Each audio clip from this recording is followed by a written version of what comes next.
Here's your host, Steve Yusko. I am so excited for today's show. Jackie the Joke Man Martling joins me as we discover his journey from music, if you can believe it, to Mirth. The famed writer and comedian for The Howard Stern Show from 1983 to 2001 delves into his career. We tell a few jokes. It gets a little blue, so adults only. Hey, let's jump right into the show. Very, very honored right now to introduce to all of you a very special man. He's come all the way to our show for the first time, Mr. Jackie, the Joke Man Martling. Thank you, Gene. That's very nice.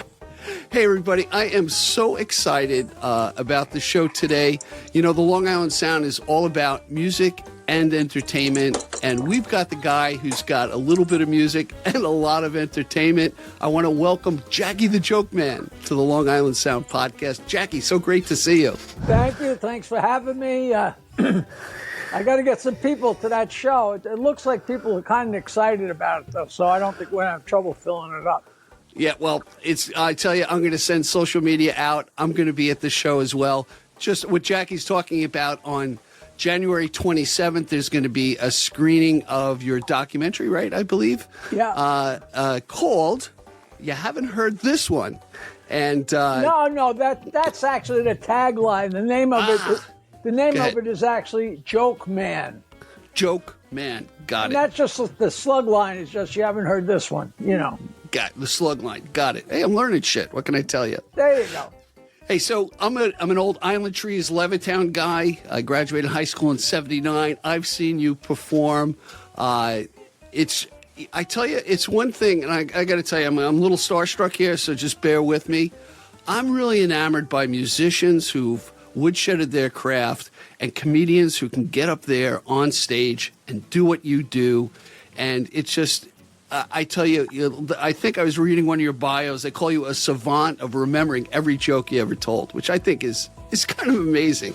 You know, you're no dummy. You know, it's a weird thing because that's all I can remember. I couldn't tell you what I had for breakfast, you know, but I really do know so many jokes. I've known them.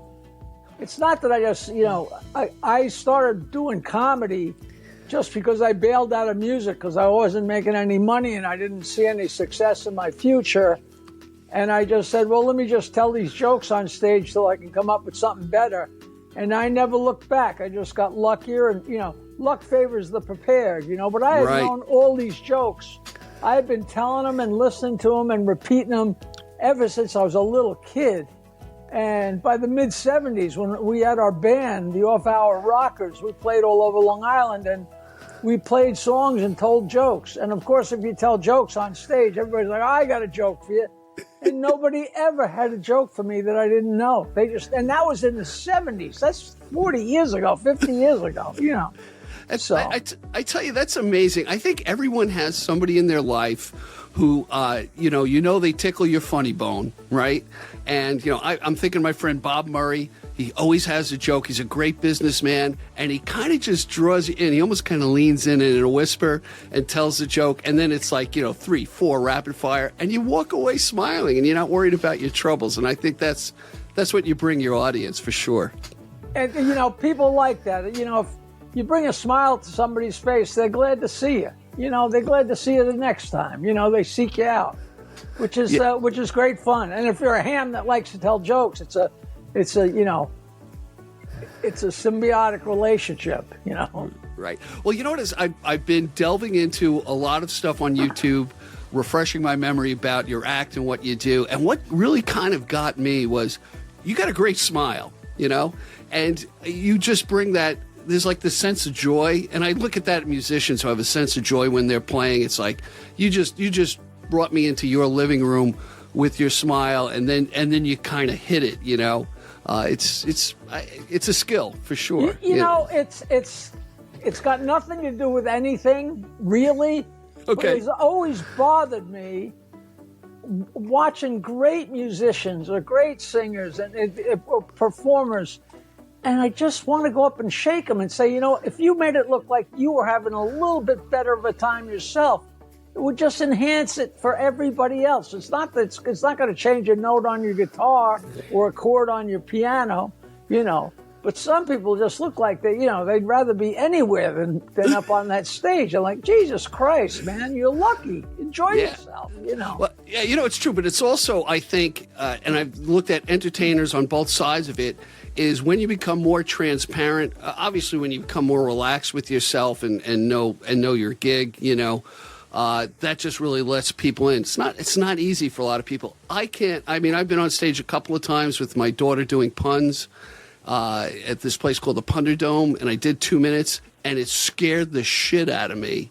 I made it through, but I came back with that. I think you were talking about the slop sweat, down your back. Flop sweat. Yeah. Sweat. It's everybody learns the existence of that, the hard way. Yeah. Hey, let's turn back the pages. Tell me about your early life with that band, because let me give a little inside information. My good friend Mike Nugent knows you, and we were at my father's place, and all of a sudden you're there, which is kind of magical to me. And he goes, "Oh yeah, I know him through Kevin Kelly and this and that." And I'm like, "Wow!" And by the way, thank you. You were so generous to say, "Hey, I got a podcast too. Yeah, I'll be on your podcast." So I appreciate that.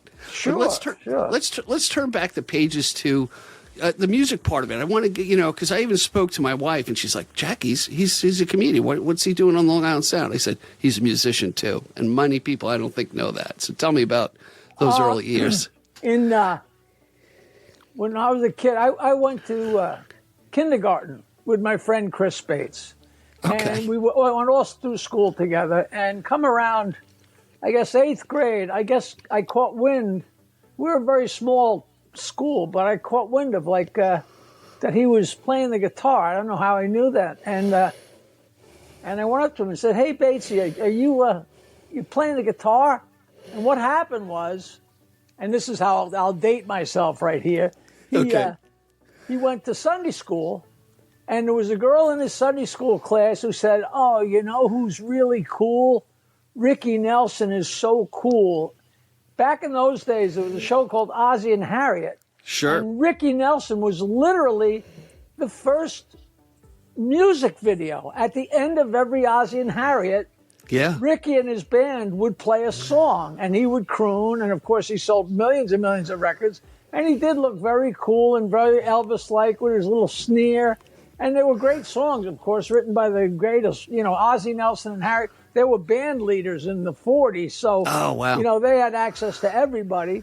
And so the girl said that he was so cool, so he figured he'd learn how to play a guitar. So he went and signed up for guitar lessons and never saw the girl again. She never came back to Sunday school.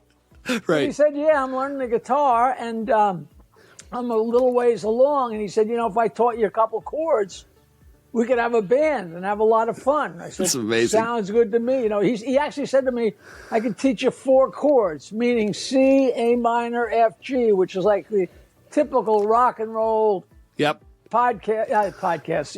It's like the formula for 1-6 minor, 4-5. They're just the same song. The 1-4-5 thing is just the foundation of every song in the world. So he started showing me some chords, and then I got carried away and just got so into it. And we had a band all through high school. Wow. And we were literally playing instrumentals. And at some point I said to him, we got to sing. Okay. And he said, "What are you talking about?" I said, "We're not going to get anywhere unless we sing." He said, "But we can't sing." I said, "It doesn't matter. We have to sing." So we started singing, and we were doing oldies, a lot of oldies. But believe it or not, when we were doing oldies, it was like Dion and the Belmonts and Little Anthony. Those were already oldies. Oh, wow. We started having a band, because Little Anthony and Dion were from like 57, 58, 59, and here it is, 1962. And we're rolling right along, and then this new group came from England, these guys, the Beatles, and blew everybody out of their seats, and we just loved them. So we learned so many Beatles songs, and actually got in trouble with the people that came to see us, because they're like, "You play too many Beatles songs." Oh, no, that's crap. We love them. Right. And then I went away to school and played in a band in school, and came home on the summer and played with my friend Chris Bates again and this was so long ago, literally the summer between 1967, from the 67, 68 summer school year, between the school years, we actually had a guy who played accordion in our band. And then went back to school and played some more, and then came back the next summer and we played again. And then things got, then it was the 60s and it got wacky, and I stayed out in Michigan. I literally worked construction for 6 months, and that was just long enough to let me know that I will never, ever, ever, ever do that again. Right. And then I ran into the same guy, Chris Bates, came through Denver, and he said, hey, let's go back to New York and play. And I'm like, you know what? It beats shoveling cement. Yeah, sure. And I came back and we started the Off-Hour Rockers, and we drove around Long Island in a bright yellow Cadillac 1955 hearse for the whole, everybody knew that car, and it was the 70s, and it was crazy, and we were getting stoned and getting drunk and getting laid and having a wonderful time. And then wondering why we weren't getting famous. And it was probably because we didn't know what we were doing. Right. The music, between the booze and the pot and the girls, I think music was a distant fourth on the priorities. And then we broke up because it was like 1978, and we were making, $80 a week a piece. And it was like, this is not working. Right. And I started, it was really funny. The owner of a club that we played at decided he wanted us to do a record, make a song, make a 45 RPM single out of one of the crazy songs that we played, called the Pot Song. And another guy was playing in another night in the same bar, and so he had a studio. So we recorded at his studio. Now, I didn't really know the guy, because if you play in a bar, you don't know the guys that play on the other nights because you don't see them. You're playing in another bar. Ships passing in the night. Absolutely. Right. And so we went to this guy's studio and recorded, and he really liked me and asked me to work for him. And so I worked at the studio for a couple of years, and then decided I was going to give a go at this comedy thing. And here it is 40 years later, and that guy who asked me to work in his studio is married to my sister. Kevin Kelly, right? And that's Kevin Kelly. And I started putzing, and I was, telling my jokes, and I wasn't really any good, but from working in the studio, I knew how to make a record. I knew how to make an album. I knew all I needed was a tape and some money and a few pictures, and it was like baking a cake. So I borrowed money from a bunch of different people, and I actually cut up a couple of my shows with a razor blade and splice them together so they got the best of all the shows. Right. And next thing I knew, I had an album, and people were freaked out because nobody had albums. There weren't CDs and cassettes. It was unheard of that I had an album. And because in those days, like Bill Cosby and George Carlin, they had records because they were signed to huge record companies. But here I am, just a lowlife. But nobody knows that. You have a record. It's such a calling card. Yep. And then I made another one, and then I made another one. And we were sending them all over the place. The woman who became my future ex-wife, me and her worked really, really hard. And we sent the records to everybody. And in 1982, we sent a set of records to Howard Stern. Yep. Who I had no idea who he was. I just heard of him when I was down in Washington, D.C. And he called me up and said, why don't you come sit in on the show? We think you're very funny.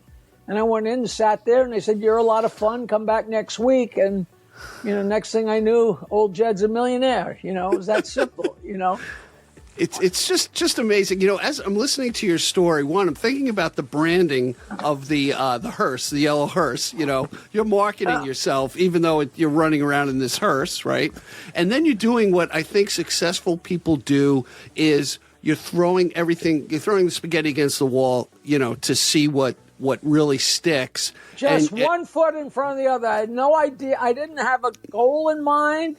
I just had, my goal was to leave what's here now behind and keep going. Right. I was not bound for the radio. I knew with my dirty jokes I wasn't bound for Carson. I didn't know who I was going to run into or what was going to happen, but it just felt creative and it was really fun, so I just kept going, Yeah. Looking at your show and what you do, it's almost vaudevillian aspect to how you approach it. It's kind of like a machine gun approach. But what I really appreciated in watching what you do is how you interweave the silence into it. That whole rhythm approach is, does that come natural to you? Is that something you recognize, or is it something you experiment with over the different shows that you've done over the years? Everything, it's really funny. When you start playing guitar, you play guitar and then you have to change your strings, which is such a major pain in the ass. Right. And then, when you have a little bit more money, you change them a little more often, and you don't really know what you're doing. And after X amount of time, and then one day I picked up a book, and it showed you how to restring your guitar. And it showed you how to do it exactly the way that I did it. Okay. After trial and error of how many years and years and years, you just get so you know what's right, and the amount of loops and the whole deal like that. It's just, the more you do something, you kind of find your way, Yeah, you find your groove. I think, I'm guessing, I don't know how it is for other people. There's some people just get up and, like Pat Cooper, he just never wrote anything down in his life. He just went out and rambled and rambled. Me, Wow. I got books and, loose leaves and so much stuff written down and typed out. I always had to really, really work at it. You have to really work hard to make it look like it's effortless. Right. That's what's really crazy. You know what I mean? 100%. So I'm going to tell you my quick Howard Stern story, right? Because you said, you really know you didn't listen to the radio, you didn't really know who the guy was, right? And I'm working in Manufacturers Hanover in Hicksville. I'm answering the phone on the other side of the ATM. When things were slow, we're looking up people and shit like that, And all of a sudden I get Howard on the phone. Something screwed up. I think it ate his card or something. He put the code in the wrong time, So I'm trying to help him. He's getting frustrated, and he starts cursing me out. And, and the guys see that, hey, I'm getting, anxious, and they lean over, and he's like, oh, that's Howard Stern. He's on, whatever, NBC, and, he's great. And I'm like, he's an asshole. Click. So, Howard, if you're listening, yeah, that was me, okay? Life is like a prism. You don't know who you're getting. You get this one person one time, and you see the same person the next time, and it's very strange. It's very strange. It's like relatives. If you see a relative that doesn't know they're your relative because you're seeing them out of context, and they act like an idiot, it's like, oh, that's my relative. Hey, speaking of relatives, I saw in an interview you were talking about how you thought your late brothers and your mom were the funniest, and you weren't that funny, and I found that so odd. No, I didn't mean I wasn't funny at all, but they were so smart, and smart equals funny. They were so witty and so funny and so brilliant.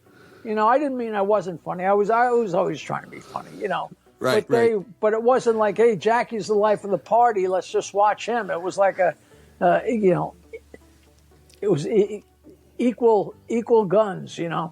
It was an interesting table, Yeah, that's it's funny. You do pull comedy from your parents and stuff like that, and people compliment me. Says, "Oh, you're just like your father. You're real scutch. You really bust balls." And I use comedy as a way to break through barriers. To get to know people, and that just becomes a thread in your suit of who you are. That's the purpose of it. That's always been the purpose of it. Hey, let's do this, Jackie. Let's just take a quick break. And when we come back, I want to talk about Dixon's White House Inn, because I had some experience there, too, and talk about how the early years and how you got your break and where you went from there. So we're going to investigate that, and we're going to be right back with Jackie, the Joke Man, Martling. Stick with us, everybody. Are you ready for the ultimate podcasting adventure? The Long Island Sound Podcast offers you not one, but two ways to engage with our captivating content. Tune in to our audio podcast on your favorite platform and let your imagination paint vivid pictures of Long Island stories. Or if you're craving a visual feast, catch our video podcasts on Spotify and on the Long Island Sound YouTube channel. Double the options, double the excitement. As I was, let me repeat. So I was repeating to Jackie about how I got into this podcasting, and it really parallels you being in the studio, putting tape together, and getting an album. Hey, I'm a little techie. I can know how to work cameras. I can speak in front of people. It's almost my little incubator. You learn how to speak better and how to become a better interviewer, and you listen back, and you just like you, when you watch your stuff, you cringe a little bit. I could have done this, I could have done that, and then you're better the next time. And I tell you, my wife, what kicked it in for me is we drove up to Vermont, right? And I forced my wife my Irish wife to listen to it, And she actually said to me, she goes, "You're actually pretty good at this." And I almost crashed the car. I'm like, wow, a compliment. That's Mark Twain said you could live for 2 months on a good compliment. That just keeps you going. Yeah, and I tell you, the community of musicians on Long Island, and as you get deep into it, and I use this catchphrase, the wellspring of talent, we got a shitload of talent. I mean, you could just go from you to Eddie Murphy, the entertainment of the Long Island Music Entertainment Hall of Fame, it's just unbelievable. I don't know what's in the water here, but it produces good people, and people entertain us. So anyway. Yeah, I've always said it's the salt water. It's the salt in the air where it makes us all horny and crazy and happy and, and sad and everything else. Early on, so now you're the band's not going, you got to make money, and your friend talks you into going into comedy. Bring me back to that time. How did that kick? The reason I'm a comedian? Yeah, is because Epi from My Father's Place is such a cheap bastard, and that is a direct link. My band, the Off Hour Rockers, we were very small, two guys with two guitars, sometimes with a bass player. Right. It was a big deal if you got to play at My Father's Place. Oh, it was shit, a big deal. And once in a while, we get to play there. And we were booked to play there. And, we'd get 200 or 300 or 400 of our, we tell people, hey, we're going to find you, hit you with an axe if you don't show up for this gig. Right. And they would all come out. It would be a great night, always. And we showed up in the afternoon to do our sound check, and we couldn't do the sound check at My Father's Place, the old one in Roslyn. Yep. Because Epi had booked his club for the Gong Show auditions for Channel 7 TV. Okay. So we couldn't do our sound check, and I'm out of my mind pissed off, and we're sitting there, and I'm watching these guys audition. Somebody's hitting their head with a spoon, and somebody else is juggling, and these two different guys get up and, and they're trying to be comics. And I'm watching them, and I'm, they suck. They came off stage. No, they were not terrible. And they came off stage, and I went up to one of them. I said, I tell jokes in my band. You should stick around and watch. And he's like, all right. So he stayed around and watched, and he loved what we did. And he said, well, you're very funny. I said, thanks. And I said, how'd you get to be a comedian? And I swear on my mother, he pulled out a card and said, I had cards made. And here's his card, Richie Minervini, comedian.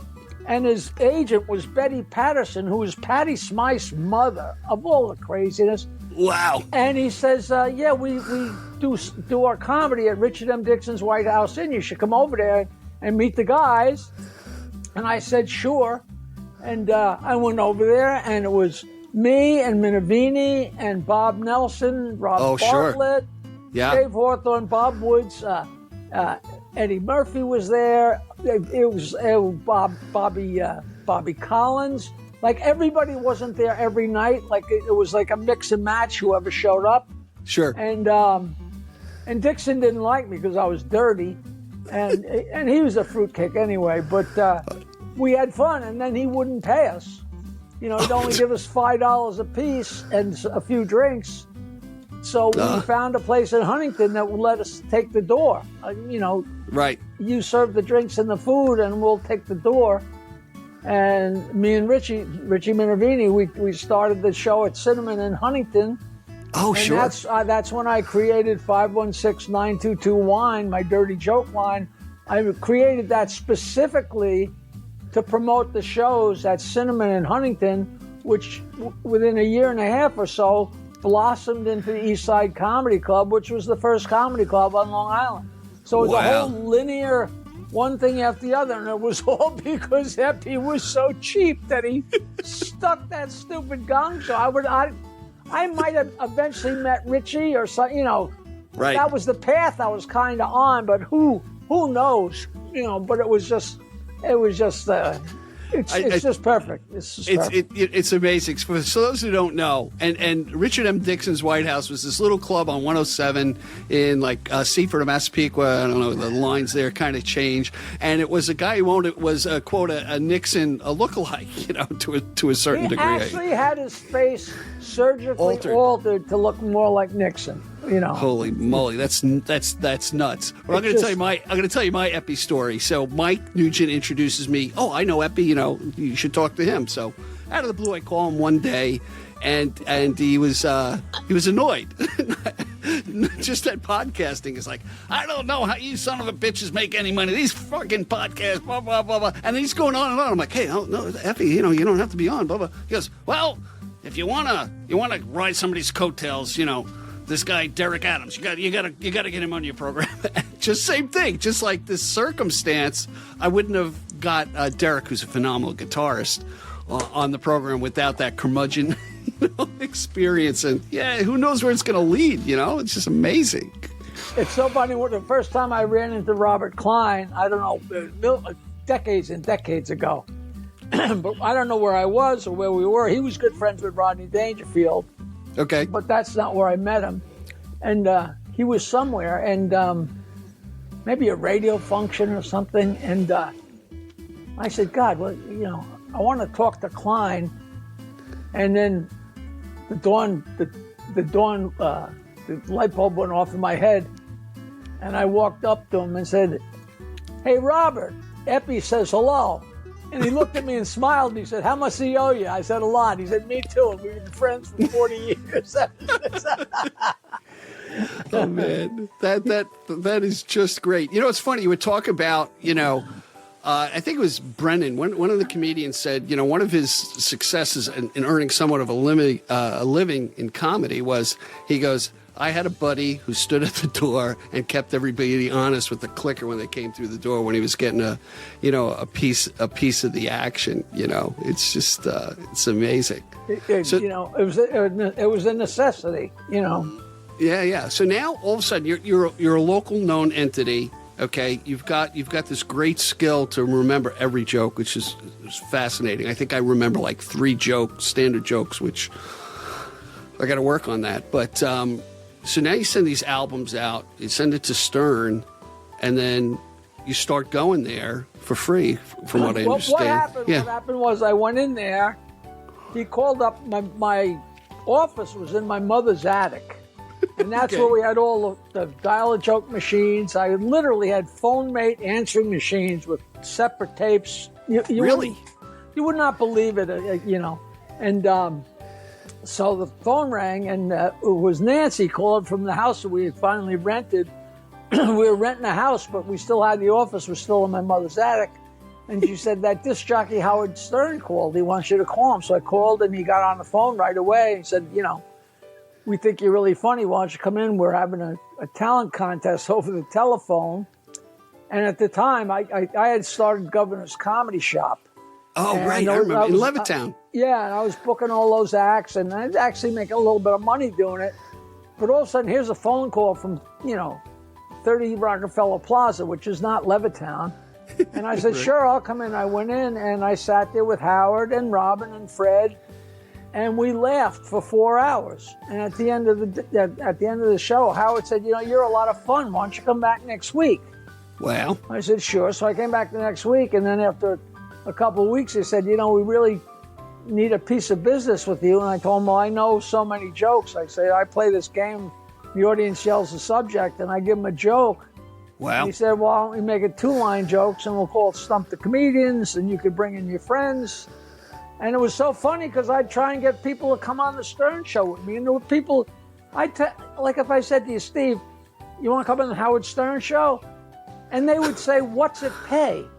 I said, what do you mean, what does it pay? It's a 50,000 watt major billboard. Unbelievable. More people are going to hear you than they're going to hear you in the next 100 clubs where you work. What's it pay? And to this day, I have guys come up to me and go, I can't believe I had a chance to go on the Howard Stern Show. I didn't go. And he wasn't anybody yet. But right. It didn't matter because it was radio. It was tri-state area radio, But at any rate, I went in and we had such a good time. And then he got fired from NBC and got rehired at K-Rock. And then after a couple months, I got a phone call when I was on the road and said, listen, we're going to mornings starting on Monday, and I need you to give me a price and come in 2 days a week. Wow. And I said, fine. And by that time, I was passing them notes and making them a lot funnier. So I went from 2 to 3 to 4 to full time pretty quickly. Because right. he was, truth be told, he was a lot funnier the days I was there. It was another person driving the bus, that's all. A little bit of wind at your back helps everybody, Yeah, so, sure. And so it was, and then the rise was crazy. More and more stations and more and more stations, and it was just more and more famous. And it was, and it just happened slow. It was like the frog on the frying pan. Like the next thing I turned around, and, whoa, when did this happen? Well, you know what I find interesting. You were talking about. Your jokes were dirty, so you wouldn't get here or there with that, but you kind of continued with it. And then you parallel that with Stern, and, I really didn't like, to be honest with you, Howard Stern in the early days, just like, oh, geez, I just wasn't my thing, and my friend Pete Collins, man, I love him, Baba Booey, booey, bing, bing, bang, but right, you have that. Some people loved him, some people hated him, it was, you never knew, and you never knew who. This guy might hate him, and his wife loved him. You never could tell. Yeah, but he was on everybody's radar, whether you loved him or hate him. Just like P.T. Barnum, I don't care. It's like as long as they spell my name right, who gives a shit, right? Right. If you want to keep in the conversation at the water cooler, you better have an idea what's going on. So listen to this. I happen to be working in Canada. I'm in sales in the alarm business. And I'm up in Quebec, in Montreal, and Howard Stern apparently got syndicated up there, and I think he went off on the French in the French market. And I'm telling you, I'm from Long Island. They know Stern's from New York, Long Island, and I was catching shit for what he was saying on the radio. It was just amazing. We finally got on in Toronto and Montreal, right? And we became number one like in a day. We became the number one radio. It was. I used to write his speeches, his welcome speeches. Oh, so it's your fault. Press conference and the stuff was just hysterical, crazy stuff. And he always got quoted in the newspaper. It was always horrible stuff that I wrote, silly stuff, stupid stuff. Yep. And we were on, and we became number one in Toronto and Montreal, and we were tearing the place up for. I don't know whether it was a month or 2 months or 3 months, however long. And then we got syndicated into Vancouver and Edmonton. Okay. And they hated us so much in Vancouver that we got canceled right across the board. Oh, shit. We not only got canceled in Vancouver, we got canceled in Toronto. And just like a bunch of dominoes, right? Just like dominoes. Boom, all of a sudden we were right off the board. It was so funny. And it happened so fast, right? Zoom, It was great. Well. Hey, so let me ask you this. So you've toured around the United States, I've always, let me give you an analogy. I was in, when Seinfeld was on, right? and it was really booming, And I went into a bar in Charleston, South Carolina, and everybody knew it was on this particular time of the week, and I'm like, oh, it's on now. I'm really curious if this comedy is going to play in South Carolina, and you watch, and it did. I'm curious from your perspective in touring around. One, does your stuff not play in certain parts of the country, or do you read the audience, or do you adjust for different parts of the country? I'm real curious. Once the Stern Show caught fire, whenever I went to one of the affiliates, like Denver, Miami, Chicago, Boston, right across it was seamless. It was the same.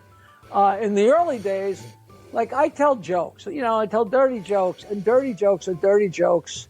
And for the most part, I never, ever would change my act. But the first time I got booked in Nashville, Tennessee, I went down there and I did okay, but nowhere near like I like to do. And I'm headlining. Right. And I thought about it. And the next night, and this is not a cut on the people of the South, they just operate at a different speed. I went 1/3 as fast. I took my time with the jokes and gave them plenty of time to digest the jokes. And I killed the room. It's just, I was going too fast for people to, that's just not the it's not the level of conversation. It's not the pace of conversation. And plus I'm a New Yorker, and I go fast, way too fast for some New Yorkers. People say, I've been back to see you 3 times, and it seems like it's a different show every time because I'm laughing at this and I miss the next one. And then the next time they laugh at the next one and miss the next one, But it was really funny. That was the one time I actually literally adjusted. It was really interesting, really interesting. Yeah. And you know what? I'm thinking about what you do, right? And by the way, in the workplace now, okay, I can't tell your jokes, and maybe for a good reason, of offending somebody or, where it's going to trigger something of that sort of thing. So the only place to hear a good dirty joke is in the privacy of a locker room or in a comedy shop or, online. Which is just such horse shit. I know that the boss should not be taking advantage of his secretary, etc. Right. But everybody meets their partners in the workplace or at lunchtime, or that if a guy says it's one thing if the boss says blow me or you're fired. That's a whole different level. Right. But if you say to the woman working at the next desk, you look really good today, you can't even say that nowadays. You can get brought up on charges for telling somebody they look good. And right. The world is going to hell in a handbasket. Jesus. And that brings it back to what. We have to be able to laugh at ourselves. I mean, that's personally, that's how you get through life. We all have our ups and downs, and sometimes you just take a break. Everything to me hinges on intent. If you could say the same thing in a different way and offend people or not offend people. People just. The bottom line is just act nice. Be a decent human being. It's that easy. Yeah. Don't be a dick. Yeah. Yeah, they should skywrite that. Put that on T-shirts. Right, exactly. So you've got. I really want to talk to the audience about the Long Island Music and Entertainment Hall of Fame. It opened over a little over a year ago. They've been going strong for about 15 or 16 years, doing all these different galas and inducting people into the Hall of Fame. They finally got a place in Stony Brook. I don't know if you've been out there. I was there a couple times. It is so nice. I actually co-hosted with Bob Buckman. You know who that was? Bob Buckman. Sure. Me and Buckman from WBAB, we co-hosted the very first awards program for the Long Island Entertainment. It was the Long Island Music Hall of Fame when it first started. Right. It was so funny because if you ever drove over Long Island in a helicopter, you qualified to be in the Hall of Fame. So, right, I mean, everybody, between George Gershwin and, Little Anthony and the Brooklyn Bridge and Leslie West and and Billy, the whole world was there, and it was just so much fun. It was at the Patchogue Theater. Oh, but nice. It was their first time, and they didn't really know what they were doing, and they had these long speeches for the people that were accepting awards, and little Anthony got up there, and I thought his head was going to explode. You know, he thought he was going to have to get up there and say, "Thank you very much," you know. "Hello, my name is Lawrence." Jesus Christ. So the audience is freaking out, and nothing's going right. Right. So luckily I was there, and I was going out in between acts, and like tumbling, like it was like we were at the Catskills, you know, keeping the balls in the air and keeping people laughing, and they were very thrilled with me, and I never heard from them again. Until now. But we had a good time. Yeah. So on January 27th, you're going to have the screening of your movie, which is great, and then you're going to do a Q&A afterwards. So that should everybody. I've been off the Stern Show for so long, but between being on the Stern Show for 20 years and being around Long Island for so long, I have people come up to me all the time. "Oh, I saw you at Rum Runner in 1975. Oh, yeah. I saw you at Neptune's in 1978, and I saw you at these people." I've been collecting friends and fans. You know, people say, "Oh, I saw you 40 years ago." I said, "Well, where have you been? You know, if you came back a couple times, I'd have a few more dollars, you know." But Right. but it's really fun. So I expect to, and so often when weird things happen, somebody will say, "No, I'm sure you don't remember this, but such blah, blah, blah." I'm like, of course I remember that, you know, because the outrageous stuff. Right, The guy who did a movie, who's one of the owners of the Right Track Inn in Freeport, Oh, I remember that. and he said, "You won't remember this, but I grabbed a girl one time. I was working as a bouncer, and I grabbed her, and we went out and got in the back of your hearse, and she was going down on me, and all of a sudden you must have come out there to smoke a joint or something. You opened the door.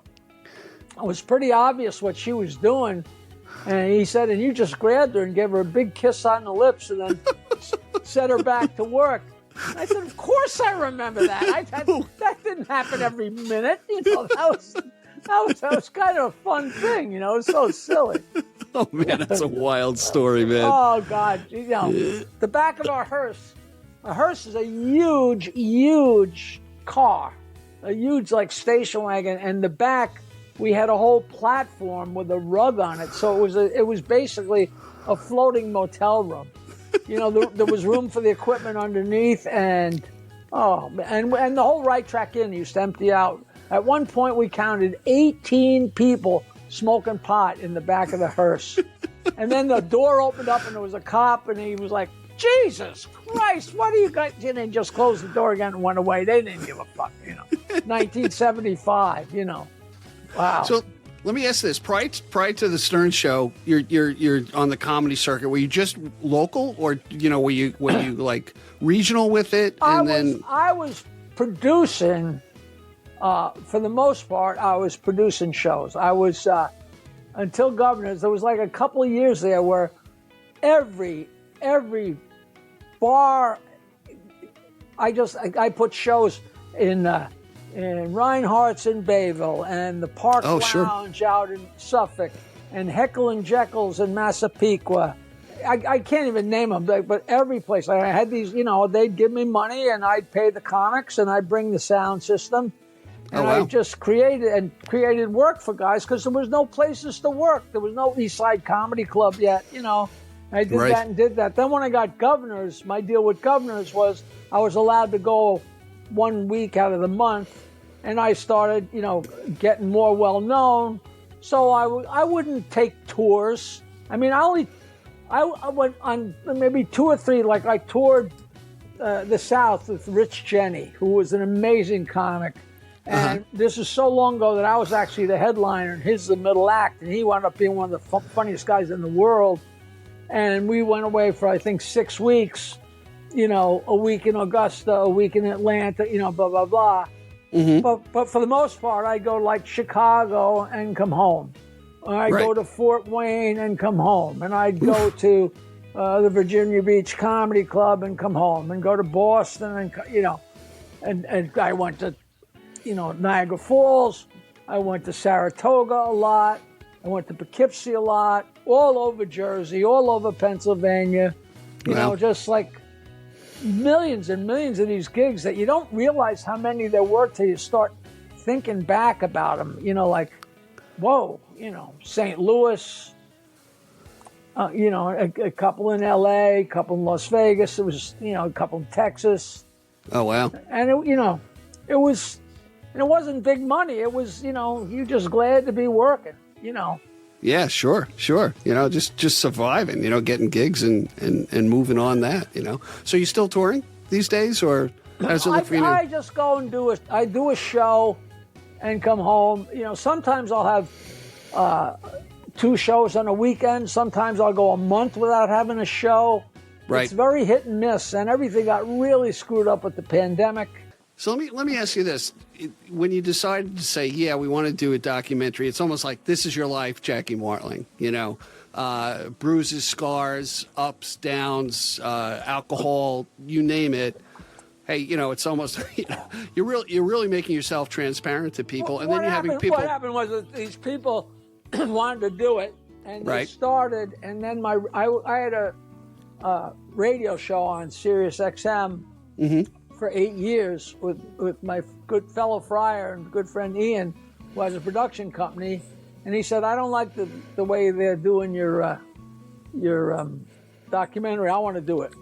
So he took it over, and it took a long time to put together, but I told him, I don't want to know anything, just whatever you need, go talk to whoever you want. I'll connect you with whoever.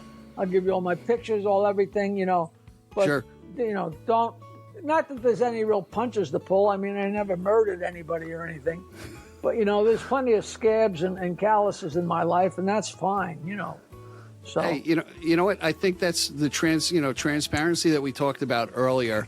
We're just people. Everybody's got scars and things that happen in their life that can break them or can make them look. I just recently had something happen, and someone was calming me down. He goes, "Don't worry, Steve." He goes, "A couple months from now, you'll look back at this and you'll laugh at it." And sometimes you have to pause and go, "Yeah, I gotta put this in perspective." I woke up today. It's a blessing. That's right. That's where you'll start from. I'm 75, so people say, "Oh, I'm on the back nine." I say, "The back nine. I'm on the 18th green. Shut the fuck up." Jesus. That's right. And you know what I think? Tell me if this is true. People our age over 60, right, on up. I get almost pissed off. It's like, I'm tired of talking about doctors and this and that. This aches and pain. Yeah, we all fucking got aches and pains. And I think the comedy aspect of it is, hey, you know what? Let's tell a joke. Let's break out of this before we spiral down the rabbit hole of pain and aging. You get together and I say, this guy's got a knee operation, and this guy's got a back operation, this guy's got a colonoscopy. I'm like, there was a time when we talked about beer and pussy. Do you remember those days? Jesus Christ, So, but it really is true, and that's what comes, and but it's still ridiculous, and still interesting, and it's still funny because everything goes wrong. You can't complain about one specific thing hurting, because if the next thing you know, something much worse is going to happen. So shut up. Let me ask you this, Jackie. You know what? A lot of and they talked about Stern kind of rebranding himself. And I think he's always been an excellent interviewer, and I've watched his stuff, and I'm interviewing, so I want to emulate the good people who interview themselves. Did you see a change in your comedy over the years? I don't think you really changed your branding at all, right? I've never changed it. It probably has changed. I look at old tapes of me after an hour on stage, and I am soaking wet from just going, and but it was just me telling jokes. It's the same thing. I just must have done it at a different pace. I'm in tune with my audience. I remember I used to be, what do you mean you're going to start my show at 7:00? And then I realized, wait, that's when my people go out nowadays, right. We're in bed by 9:30. Right. So, yeah, it always kills me. I have a killer show and sell whole bunch of stuff, and I'm feeling like $1 million, and I'm home in my bed at 9:30. I'm like, how the hell did, usually we didn't even start drinking yet, so. Right. But yeah, no, things haven't really changed all that much. I don't do Stump the Joke Man as much as I used to, but I used to bring the girls on stage and just go ape shit up there. And so politically incorrect, but who cares, Like if they know exactly what I'm going to do. So if they come up on stage, they can't even, I'm not feeling anybody up. I'm not, but I'm just being rude and crazy and semi-offensive. And it's, it's a vibe. It's a vibe. If people know that all you're doing is trying to make it fun in the room, that supersedes everything, I think. Now, there's always going to be some son of a bitch that's going to go, I didn't like that. Well, don't come next time. Stay the fuck home, So have you ever done Vegas? I'm sure you've done Atlantic City, but have you done Vegas, any of the rooms out there? In the 90s, when we were really cresting in the Stern Show, I used to sell out the top of the Riv, which was 1,000 people. Did you ever see the movie Casino? Yeah, sure. Yeah. Well, Robert De Niro and Sharon Stone get married at the top of the Riv in this huge room that's completely glass enclosed. Oh, cool. At the top of the Riv. And that's the room I used to sell out. And down the hall from there, they had this immense suite with a grand piano and a second floor. And that was the suite that they gave me when I was working. And the guy who booked me for those shows was Steve Sharippa, who was on The Sopranos. Oh, okay. And now he's on Blue Bloods. But he was the entertainment director of the Riviera in the 90s. And we had some wild, wild times. Oh, Jesus Christ, Just great. It's amazing, and I'm thinking about, people know what to expect when they see Jackie Martling. And I'll never forget, my dad used to go to Vegas all the time with my mom, and he recounted, he knew Buddy Hackett from the Carson show. He didn't know Buddy Hackett's act. And he brought my nice church-going late mom to the show, and he was like flabbergasted, And it's not like he could leave because then you're going to get tortured, but that's funny in and of itself. His son Sandy is a good friend of mine. We go back and forth. Yeah. And it's really funny because his name just came up. I'm listening to this incredible book called Outrage. There's this guy named Cliff Nesteroff that wrote a whole incredibly long book it just references everything in comedy since 1860. And it's really fantastic. And he just wrote a new book called Outrage. It's about all the complaining and the craziness and the people that wanted to shut things down from the minstrel days on. And it's just insane. And I'm at the end almost, and he just got to Andrew Dice Clay. And Dice's first show was in some gig upstate, and it was booked by Sandy Hackett. So it's funny that you just brought his name up because he booked Dice for his very first show. But he's a good character, and Buddy Hackett was, he was wild. He was dirty and crazy, and Right, but he could be the Buddy Hackett made for TV too, on Carson, which it's interesting how you can adjust it. Hey, I got to ask you, then maybe I'm getting into the secret sauce a little bit, but before you get on stage, do you kind of outline, okay, this is where I'm going to go, or subject matter I'm going to talk about, or it's more extemporaneous? I have an act, and I do an act. Okay. It looks like, I got one.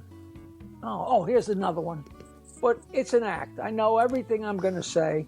And okay. If you came to see me on Saturday, you might see word for word the exact same show you saw Friday, or you might not.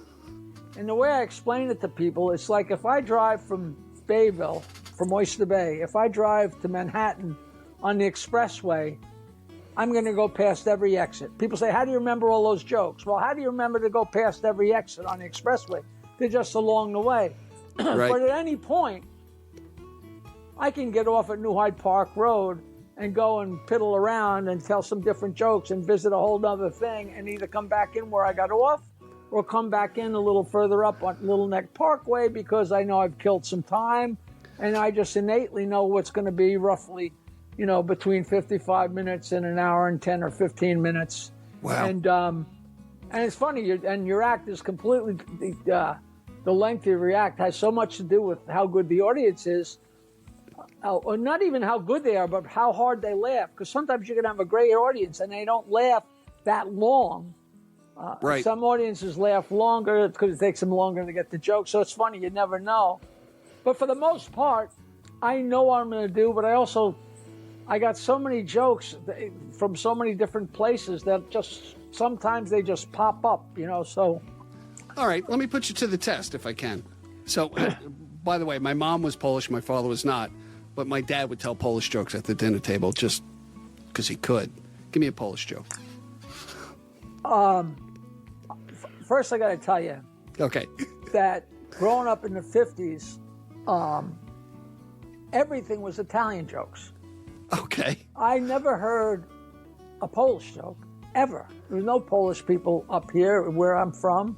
And right. And all of a sudden I got to Michigan State, and everything is that you hear about the Polak did this. And I learned 40 years ago that saying Polak is as bad as saying, bad words for a Jew or a black person. Right. It's like Polish people is, whatever. It's the same thing. But I'm like, and all these Polish jokes, they were the exact same jokes as the Italian jokes. But then you learn that the Aggie jokes in Texas are the Polish jokes of Texas, and the Newfoundland people, the Newfies, it's all the same joke. It's just all to make fun of people. Right. My favorite Polish joke is the Polish family sitting around in the living room, and the wife says to her husband, "Let's send the kids out back to PLAY so we could fuck." Which is just the perfect Polish joke, They're all fine, and they can all. Some of them, like that one, you need to say fuck. You really need, but so many jokes you don't need. Right, it's implied. They don't need to be dirty, and so many times they don't even need the Polish guy or the Italian guy or the black guy, because it's universal. If the intention is that the people are stupid, you don't have to be Polish or Italian to be stupid. Right, we're all stupid. Every ethnicity has a group of stupid. Right. So let me listen. You're doing a show. You're killing. All right, you're killing it. It's just the laughs are coming. The energy's there. You're kind of rapid fire, and now you obviously have sense of timing with the joke, but you have sense of timing of how much time I'm going to be up here on stage. Do you have a plan for that killer at the end, or how do you pull that together? When I know I'm near the end, I stop. About 2/3 of the way through, I say to the people, "Okay, you've been good. It's been fun, and so far it's been a little rough and a little blue and a little naughty, a little testy. But with your permission, I will now get a little crazier." And they always go crazy and say, yes. Give me more, right? And then after a certain amount of time, I say, all right, you passed the second phase. Now I got 5 more. Do you want to hear them? And they scream and yell. And then I do a little ad for my book. And then I do 5 pretty horrible, pretty funny, crazy jokes to end it. And that's, and that's kind of set in stone. Exactly what the 5 aren't always set in stone, because I kind of do what I feel like. Sometimes I have a brand new joke that I really, really like, and I'll use that. And, I have a joke that I've just been telling, and it's just not even that funny, and I just am in love with the guy. Okay, go ahead. The guy buys a farm, and then he realizes he needs a cow. He's got a farm, he's got to have a cow, so he goes to a cow sale. He sees a good-looking cow. He says, that's pretty good. He says, the guy selling the cow, I think I want to buy that cow, but I want to make sure it's still viable, The seller says, go ahead. So the guy reaches underneath and starts pulling on a cow's nipple. And the cow cuts a huge fart. And he grabs another nipple and pulls on it a couple times, and the cow cuts an even louder fart. And he turns to the guy selling the cow and says, "Geez, this cow is from Minnesota, huh?" And the guy says, "Yeah, how'd you know?" He says, "My wife is from Minnesota." Which you just don't see that coming. It's just Right. so Those are the best when you listen to it, like where the hell's he going with Where's this? it going? No idea. It's great fun. And that's the best. I got to ask. I got 1,000 questions, but I got one more. Early on in your career, you always got somebody, not always, but there's somebody in the audience who's going to try to best you. The heckler, he's going to, he's maybe a little in the sauce, and he's going to bust your balls. How is it for you early on in comedy to handle that, and how you do it today, or how you did it? We played in bar rooms, so we told jokes and played songs, and they were rowdy. So we had lots of lines to shut people up. So when I became a comedian, I had lots of horrible put downs. But the thing is, you have to be careful, because if somebody heckles you and you come back at them with something that's really, really funny, you don't want to encourage them to do it again, because they're going to want to hear the next thing. Like say stuff like, "Oh, I hope your next shit is square," and people will go crazy, laugh, like, "Oh, let's tempt them," Right.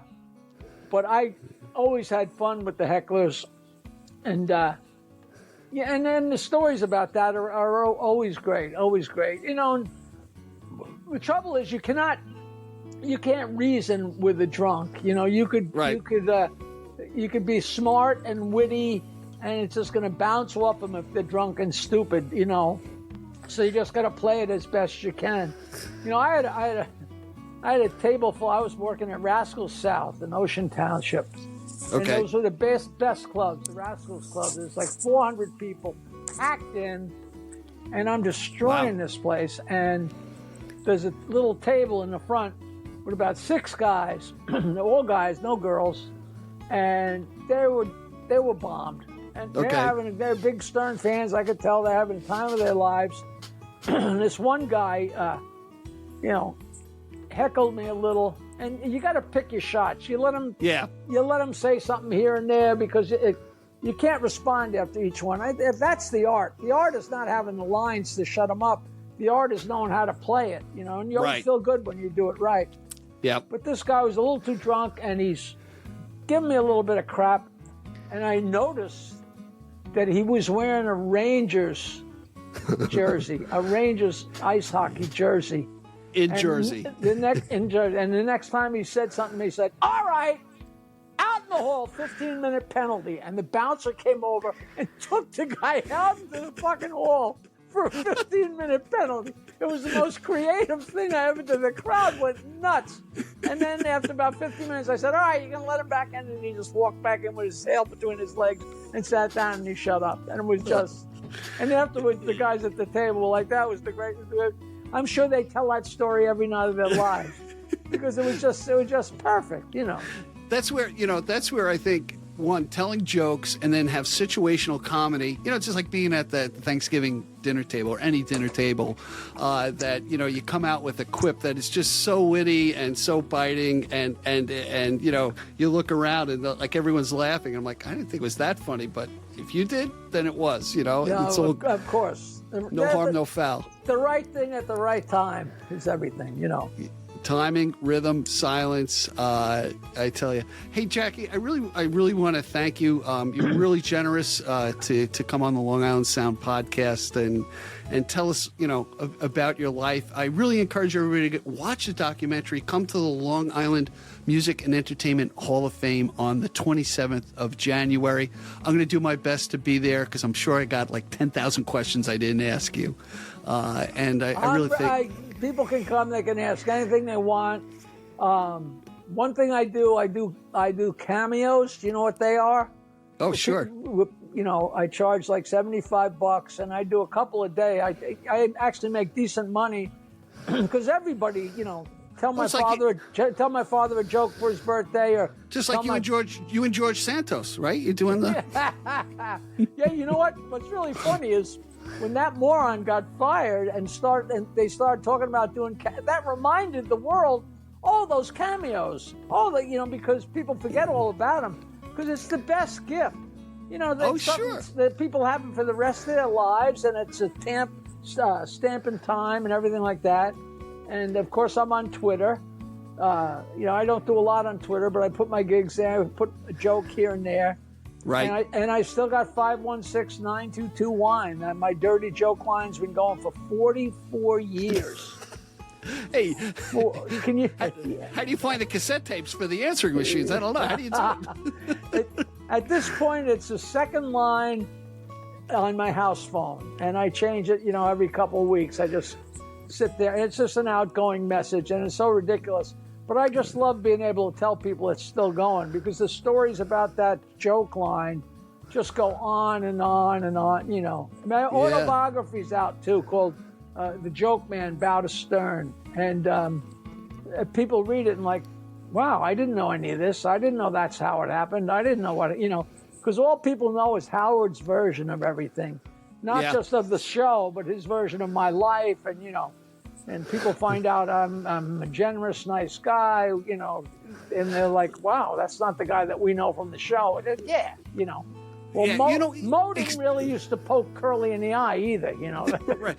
But, that's an interesting point, because if you're a funny person, right, people expect you to be funny, but you're not funny all the time. You've got this whole plethora of complexity of who you are, and, you can get kind of put in tunnel vision.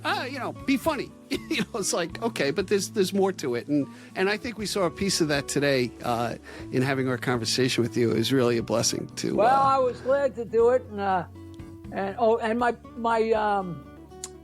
website is jokeland.com. So if you want to know how to get tickets or where the Hall of Fame is and all that stuff, just go to jokeland.com and come to a show and whoop it up.